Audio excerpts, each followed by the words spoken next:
Halo, assalamualaikum warahmatullahi wabarakatuh.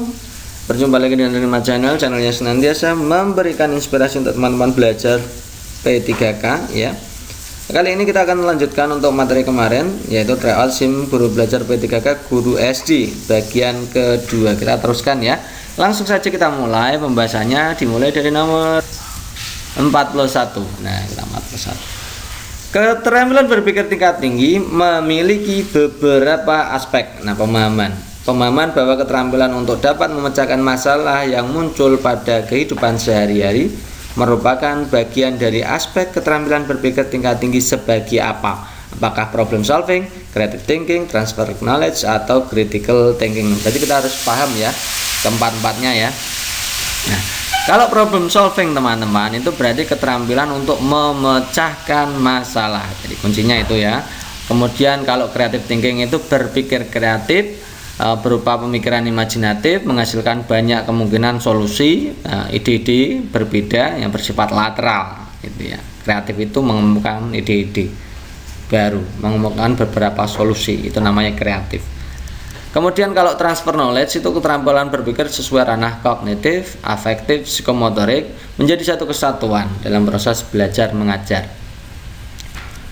Kalau critical thinking itu berarti berpikir kritis, artinya ya berarti berpikir segala hal secara mendalam, mengajukan berbagai pertanyaan, menemukan informasi yang relevan, mengambil keputusan, melakukan analisis semua asumsi yang muncul dan melakukan investigasi atau penelitian. Ini kan berpikir kritis gitu ya.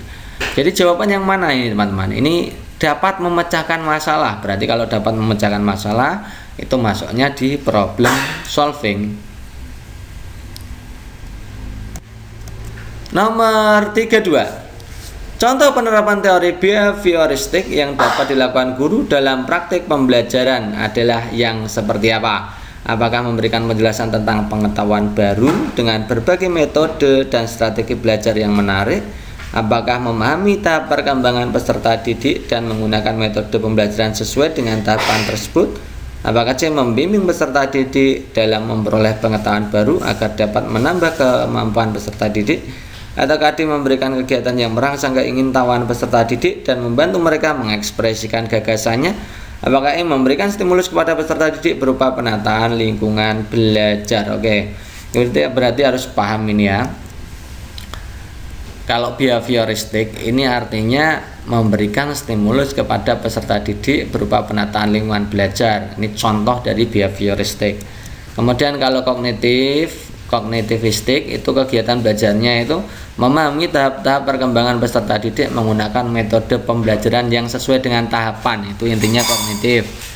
Kemudian kalau humanisme itu menonjolkan kebebasan setiap individu peserta didik dalam memahami materi pelajaran ya, dengan caranya sendiri. Nah, yang paling penting pada humanisme itu adalah proses pembelajaran itu mengedepankan aktualisasi dan mengekspresikan diri selama pembelajaran. Itu inti humanisme ya teman-teman ya. Yang konstruktivisme itu dimana kegiatan belajarnya itu aktif berpikir menyusun konsep. Ya, kata kuncinya menyusun konsep serta memberi makna tentang hal-hal yang dipelajari dan yang paling penting terwujudnya belajar, niat belajar itu sendiri. Ini contoh-contoh dari konstruktivisme, behaviorisme, kognitivisme, dan humanisme. Jadi teman-teman, untuk kasus ke-32 itu teori behavioristik yang dapat dilakukan guru yang mana? Oh, behavioristik tadi berbicara tentang pemberian stimulus kepada peserta didik. Jadi jawaban yang paling tepat adalah yang E, memberi stimulus kepada peserta didik ya, itu behavioristik. Oke, lanjut ke nomor berikutnya. Kita bahas ke nomor ke-33 ya. Otot jantung bekerja secara ritmik sehingga perlu mendapatkan oksigen dan zat-zat makanan. Yang membutuhkan oksigen tidak hanya seluruh tubuh tapi juga jantung ya. Pembuluh darah yang mengalirkan darah ke jantung dengan membawa oksigen dan zat makanan yang mana? Apakah vena cava superior, apakah vena hepatica, apakah arteri pulmonalis, apakah vena pulmonalis, apakah arteri koronaria? Kita bahas satu persatu ya. Yang pertama kita akan bahas yang opsi E, arteri koroner atau arteri koronaria ya. Itu adalah fungsinya mengalirkan darah segar kaya oksigen dari jantung ke otot-otot jantung. Ini berarti mengalirkan darah ke otot-otot jantung gitu ya.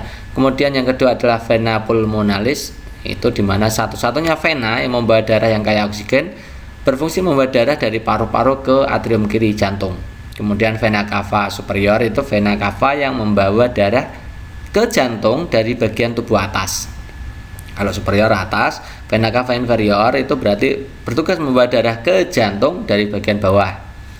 Kemudian kalau vena hepatika apa?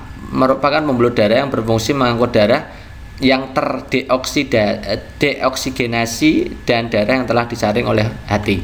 Nah, darah tersebut berasal dari lambung, usus kecil, usus besar, dan pankreas. Itu vena hepatika. Kemudian yang terakhir adalah arteri pulmonalis, itu membawa darah tanpa oksigen ke paru-paru. Kita lihat ya. Kita lihat yang 35. Otot jantung bekerja ritmik, perlu mendapatkan oksigen. Berarti yang perlu mendapatkan oksigen yang apa? Otot jantung, ya. Berarti otot jantung membutuhkan zat makanan dan oksigen. Nah, berarti jawaban yang paling tepat ya yang opsi arteri koronaria. Ini bentuknya seperti ini ya. Ya, arteri koronaria. Nah, jadi jawaban yang paling tepat adalah yang E, arteri koronaria. Next berikutnya. Menurut Gegne, ya, pengalaman belajar yang diperoleh melalui analisis suatu objek dengan memperhatikan ciri-ciri spesifik itu disebut apa? Apakah sinyal, diskriminasi, asosiasi verbal, atau konsep aplikasi? Oke, kita akan bahas di teorinya si Gegne ini. Menurut Gegne ini pengalaman belajar itu dibagi menjadi berapa itu? Banyak ya, sampai H ya. Yang pertama belajar sinyal, yaitu belajar melalui isyarat atau tanda, itu mula-mula gitu. Kemudian belajar mereaksi perangsang melalui penguatan, pengalaman belajar terarah, ini yang poin B. Kemudian yang C itu pengalaman belajar membentuk rangkaian atau chaining, yaitu belajar merangkai, menghubungkan gejala atau faktor sehingga menjadi satu kesatuan rangkaian yang utuh. Yang D belajar asosiasi verbal, itu yaitu pengalaman belajar dengan kata-kata manakala menerima perangsang. Jadi kalau asosiasi verbal itu kata-kata gitu ya. Yang E itu belajar membedakan. Nah, belajar membedakan itu biasanya disebut sebagai belajar diskriminasi ya. Itu pengalaman belajar mengenai suatu karena ciri-ciri yang memiliki kekhasan tertentu, memiliki spesifikasi tertentu, spesifik ya. Belajar sesuatu yang memiliki ciri-ciri spesifik itu disebut diskriminasi. Kemudian belajar konsep, itu pengalaman belajar menentukan ciri atau atribut dari objek yang dipelajarinya sehingga objek tersebut ditempatkan dalam klasifikasi tertentu. Kemudian G belajar aturan atau hukum, yaitu pengalaman belajar dengan menghubungkan konsep-konsep. Kalau menghubungkan konsep-konsep berarti masuknya belajar aturan atau hukum. Kemudian yang H itu belajar problem solving, itu dimana belajar ini adalah pengalaman belajar untuk memecahkan suatu persoalan melalui penggabungan beberapa kaidah atau aturan. Ini urut-urutan dari belajar Gegne ya, pengalaman belajarnya. Jadi kita bisa jawab ya teman-teman. Tahapan untuk menurut Gegne pengalaman belajar yang diperoleh melalui analisis suatu objek dengan memperhatikan ciri-ciri spesifik. Tadi kita sudah bahas ya. Kalau sinyal itu belajar melalui syarat atau tanda. Kalau diskriminasi itu belajar karena suatu ciri-ciri yang spesifik atau yang khas. Ya. Kalau asosiasi verbal belajar dengan kata-kata. Belajar konsep ini belajar menentukan ciri ya dari suatu objek yang dipelajari sehingga objek tersebut kemudian diklasifikasikan tertentu. Kalau belajar aplikatif itu disebut juga belajar aturan atau hukum. Ini pengalaman belajar dengan menghubungkan konsep-konsep. Jadi jawaban yang tepat mana? Pengalaman belajar, analisis objek dengan memperhatikan ciri-ciri spesifik atau khas. Ciri-ciri spesifik atau khas masuknya berarti di B. Ya. Diskriminasi. Lanjut, alasan diperlukan identifikasi potensi peserta didik yaitu apakah A. Peserta didik berasal dari keluarga dengan tingkat pendidikan orang tua yang berbeda, B. Minat dan bakat peserta didik tidak sama dengan setiap kelasnya, yang C. Peserta didik memiliki karakteristik dan kemampuan awal yang tidak sama, yang D. Kualitas sekolah di mana peserta didik berasal tidak sama, yang E. Tingkat perekonomian keluarga peserta didik berbeda. Jadi teman-teman, identifikasi potensi peserta didik. Identifikasi peserta didik ini saya jelaskan ya. Identifikasi potensi peserta didik. Potensi peserta didik itu ada 3. Identifikasi potensi peserta didik ada 3. potensi intelektual, potensi bakat, dan kreativitas. Ya. Nah, ketiga-tiganya ini masuk dalam karakteristik. Ya, jadi jawaban yang paling tepat adalah yang ini. Memiliki karakteristik yang berbeda dan kemampuan awal juga berbeda. Itu ya.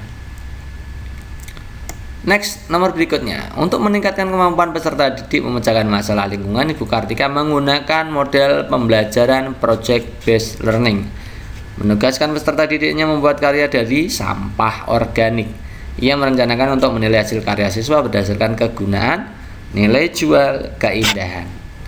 Nah, teknik penilaian apakah yang sebaiknya dilakukan? Apakah lisan, observasi, penilaian produk, portofolio, atau penilaian praktek? Nah, kita analisis ya.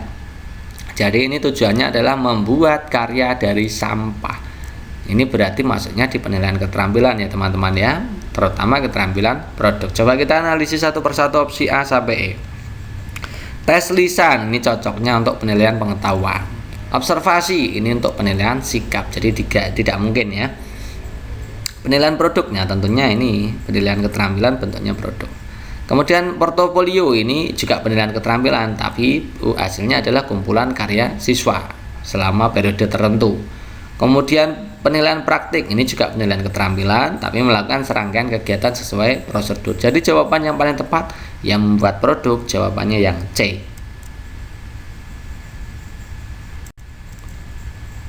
Next, keterampilan berpikir tingkat tinggi memiliki beberapa aspek. Pemahaman bahwa berpikir kritis merupakan proses di mana segala pengetahuan dan keterampilan dikerahkan dalam memecahkan masalah merupakan bagian dari aspek keterampilan berpikir tingkat tinggi sebagai apa? Apakah discovery learning, critical creative thinking, apakah problem solving, apakah management strategic solution, apakah transfer knowledge? Kita akan bahas satu persatu ini tentang keterampilan berpikir tingkat tinggi. Ini. Keterampilan berpikir tingkat tinggi itu sebenarnya ada 3 item. Yang satu item itu critical and creative thinking. Ya kita pisahkan sekalian ya. Jadi kalau transfer knowledge itu keterampilan berpikir sesuai dengan ranah kognitif, afektif, psikomotorik. Jadi satu kesatuan dalam proses belajar mengajar gitu ya. Itu namanya transfer knowledge. Yang kedua adalah problem solving. Ini cirinya adalah keterampilan dalam memecahkan masalah. Yang ketiga, critical thinking itu berpikir segala sesuatu secara mendalam, mengajukan pertanyaan, menemukan informasi yang relevan, mengambil keputusan, melakukan analisis, ya, kemudian investigasi dan lain sebagainya. Kemudian creative thinking itu berpikir kreatif, imajinatif, menghasilkan banyak solusi berbeda dan bersifat lateral. Jadi yang pada soal 41 ini pemahaman bahwa berpikir kritis merupakan proses di mana pengetahuan keterampilan dikerahkan dalam memecahkan masalah. Jadi memecahkan masalah masuknya di problem solving.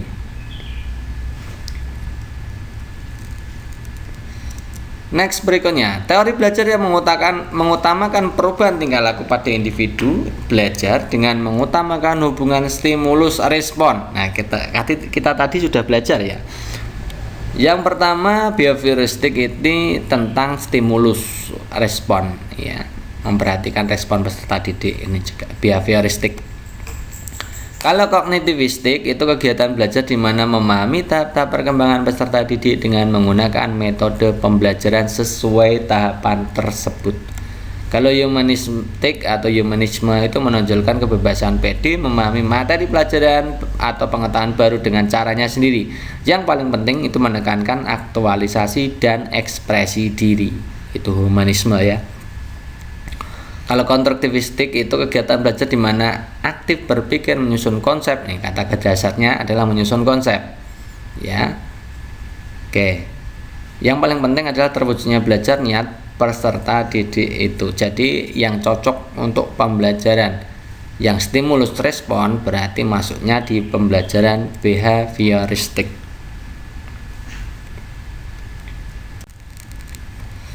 Nomor 29, perhatikan pernyataan berikut. Yang pertama, kemampuan untuk memprioritaskan, merencanakan, mengolah hasil. Yang kedua, penggunaan alat dunia nyata yang efektif. Yang ketiga, produk yang relevan dan berkualitas tinggi. Nah, kemudian sebagai bagian dari keterampilan Engage abad ke-21 ya, ini abad 21 ya. Pernyataan tersebut merupakan ciri-ciri dari effective communication, efficiency learning, inventive thinking, digital age literasi atau high productivity. Nah, kita sudah pernah bahas ini kalian. Jadi keterampilan abad 21 ini ada 4 bagian. Yang pertama adalah digital age literasi atau era digital. Itu contohnya literasi ilmiah, matematika, teknologi dasar, literasi visual, informasi, literasi budaya dan kesadaran global. Kemudian inventive thinking itu berpikir inventif, itu adaptability atau kemampuan mengelola kompleksitas, keinginan tahuan atau kreativitas dalam pengambilan resiko, berpikir tingkat tinggi dan alasan yang masuk akal. Kemudian kalau efektif komunikasi itu keterampilan kolaborasi interpersonal, tanggung jawab pribadi dan komunikasi interaktif. Yang ketiga high productivity itu kemampuan memprioritaskan, merencanakan, mengelolakan hasil menggunakan alat dunia nyata yang efektif, produk yang relevan dan berkualitas tinggi. Jadi kita bisa jawab untuk soal ini, berarti masuknya adalah di high productivity. Jawaban yang benar adalah yang E. Next, berikutnya, pada suatu proses pembelajaran yang kebetulan hari itu bertepatan dengan peringatan Hari Sumpah Pemuda, guru sebelumnya telah mengimbau kepada peserta didik untuk mengenakan busana daerah yang masing-masing. Nah, tindakan guru tersebut memperhatikan karakteristik peserta didik, terutama aspek apakah minat, moral, status sosial, etnis, atau motivasi. Kita akan bahas satu persatu ya. Kalau minat itu hubungannya adalah bagaimana membuat siswa tertarik pada pembelajaran dengan menyajikan pembelajaran yang menyenangkan dengan berbagai media, itu minat ya. Kemudian kalau moral itu pendidik dalam melakukan proses pembelajaran harus mampu melihat perkembangan moral peserta didik. Kalau status sosial itu jangan sampai membeda-bedakan atau diskriminatif terhadap pelayanan pembelajaran ya, ini karena memang banyak sekali status sosial yang berbeda ya, latar belakang ekonomi, kedudukan, jabatan dan lain-lain ya, itu namanya status sosial. Kemudian yang etnis itu menggunakan bahasa yang dapat dimengerti oleh peserta didik, memberikan contoh-contoh dalam memperjelas tema yang sedang dibahasnya, juga contoh yang dapat dimengerti atau dipahami. Ini contohnya, ini menggunakan bahasa karena berbeda-beda ya etnisnya. Kemudian kalau motivasi itu menginformasikan pentingnya manfaat, kemudian menginformasikan tujuan yang dicapai dalam proses pembelajaran, memberikan humor, menggunakan media pembelajaran, memberikan reward, hadiah, pujian, memberikan semangat, itu motivasi. Pada soal ini tentang peringatan Sumpah Pemuda tapi mengenakan busana daerah. Busana daerah ini ya sama dengan etnis ya. Etnis menggunakan bahasa, ini menggunakan busana itu sama. Jadi jawaban yang tepat adalah etnis.